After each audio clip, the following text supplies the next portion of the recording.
دلته په بار ملک کې ناسې تراشه په پاکستان کې او په افغانستان کې د پاکستانو د افغانو سهل دی په یو بل پسې نښتي دي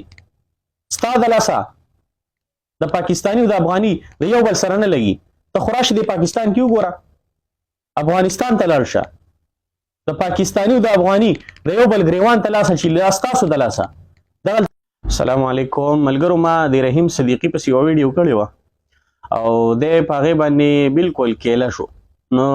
دی په اوتو بوتو باندې سر شو دته چې ما څه ویلي ده ما د هغې جوابونه رانه کړله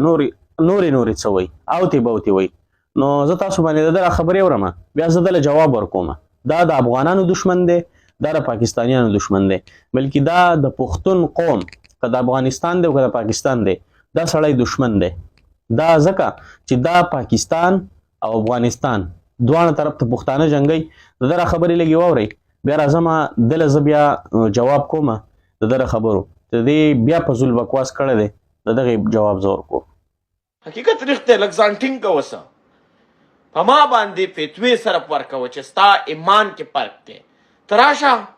ته ما سره کښېنه چې زما ایمان کې فرق دی که ستا الله تعالی خپل کور ته څوک غواړي چې ورته نږدې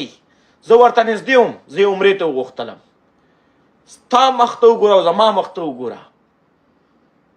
چې د چا په مخ کې نور ډېر دی افسوس ګورئ زه چې ویډیوګانې کوم زه ورکې حق خبره کوم ملګرو د ده خبرې تاسو واورېدې نمبر 1 خدا دا خبره کوي چې زه د الله پاک خوښ سړی یم ځکه چې زه یې هغلته عمرې له وبوتلم په ما باندې رب العالمین عمره وکړه ټیک ده عمره دې وکړه خو تا په عمره کې د ځان لپاره د هدایت دعاګانې ونه غوښتې هلته کې تا لاس شوت کړی چې خدای ما ته هدایت وکړي دا کوم نفرت چې زه خوروم د افغانانو د پاکستانانو په منځ کې چې کوم نفرت زه خوروم خدای ما دې نه واړې او خدای د نیکې هدایت راته وکړي هلته یې ځان له دعا ونه کړه د نوم او د نمایش لپاره لاړې چې تصویر وباسم او اوس راشم په میډیا خلکو ته وایم چې زه د الله خوښ یم ځکه چې عمرې له تللی وم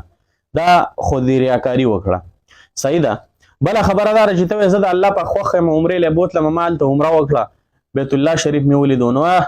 ابو جهل خو هلته پروت و ابو جهل خو هلته روز شوی و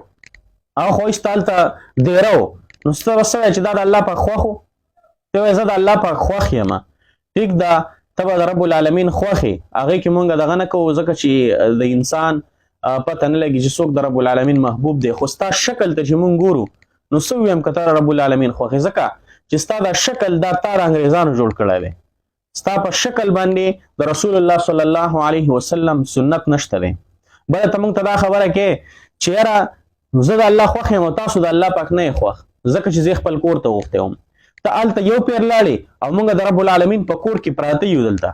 مونږ عمر دلته دی زمونږ عمر د جوماتونو د مسجدونو د مدرسو سره دی مونږ شپه ورځ دلته پراته یو او ته تللی د هغه د بیلمازه د هندوانو چې د رب العالمین ناخوښ خلک د هغه کافرانو په ملک کې هلته پروت دی او نه راځي دلته کې اسلامي چې کم اسلامي ملکونه دي هلته نه راځي بله خبره دا ده چې ته وایې زه افغانستان ښکته او افغانستان پورته نو ته ځان ته وایې چې یاره زه د الله په خوښ یم مسلمان یم نو ته قسم تیر کړه چې ستا د اسلامي حکومت خوښ دی ستا خو د اسلامي حکومت نه دی خوښ په خپل وطن کې ستا خو هغه نیټ و پوج خوښ و هلته ستا خو اسلامي حکومت په خپل وطن نه دی خوښ نه دی پیرزو دی په خپل وطن باندې اسلامي حکومت دغلته ناست یې خبره دی دا کوي چې یاره زما په مخ کې نورانیت دی او ستا په مخ کې نورانیت نشته دی نو سړیه نورانیت ته نور پیژنې نور څه ته وایي نورانیت څه ته وایي نورانیت خو دا نه دی چې ته فلټر یې ولګوه ته ځان ته لایټینګ مایټینګ سیسټم وکړه ورڅه وکړه او ځان په هغې کې ښایسته کوه یاره ما کې نورانیت ډېر زیات دی یا کریم ومږه پوډر ومږه لاړ شه ځان ښایسته را ښایسته کړه او ما کې نورانیت دی نو که ته نور دې ته وایې نو دا خو دا کافران بیا سم نورانیان دي ځکه دا کافران خو ستا نه هم ښایسته دي دا کوپار نه دي دا خو ستا نه هم ښایسته دي نو دې ته نورانیت وې نورانیت دا نه دی ښه نورانیت کېنه چېرته عالم ته هغه درته نورانیت وښیي دا نور نه دی چې تا ګیره دې والېده او ځان دې برابر کړی دی او ځان نه دې برټش جوړ کړی دی او د انګریزانو سټایل دې کړی دی او ته وایې یاره ما کې نور دی او زما په مخ کې نور دی او ستا په مخ کې نور نشته دی د مخ نه دې پرشتو کړي کړي دی وظالمه او بیا ما ته وایې چې حق به اورې او حق ویمه او عمران خان چې کوم دی عمران خان فتوا نه وه ورکړې نو سړیه ته خو په دې هم نه یې پوهه مسلمانه فتوا عالم ورکوي عامي د فتوې نه څه خبر دی فتوا د عالم صحیح عالم سره مفتی سره د دې سره فتوی چېره په دې باندې فتوا ورکړي. نو اوس ته عمران خان رالی څه کې د عمران خان نه راته اوس دغه جوړی مفتي جوړی. نو ته خو په دې نه یې پوهې جاهل سړیه. بله خبره داره چې ته وایې چېره ستاسو د لاسه د مولانا فضل الرحمن صاحب د لاسه ملک افغانستان وران دی. نو د مولانا فضل الرحمن صاحب د لاسه ملک افغانستان نه دی وران. ښه ګلاپه دا ستاسو د خپله لاسه وران دی چې تاسو اسلامي حکومت تاسو نه خوښوئ.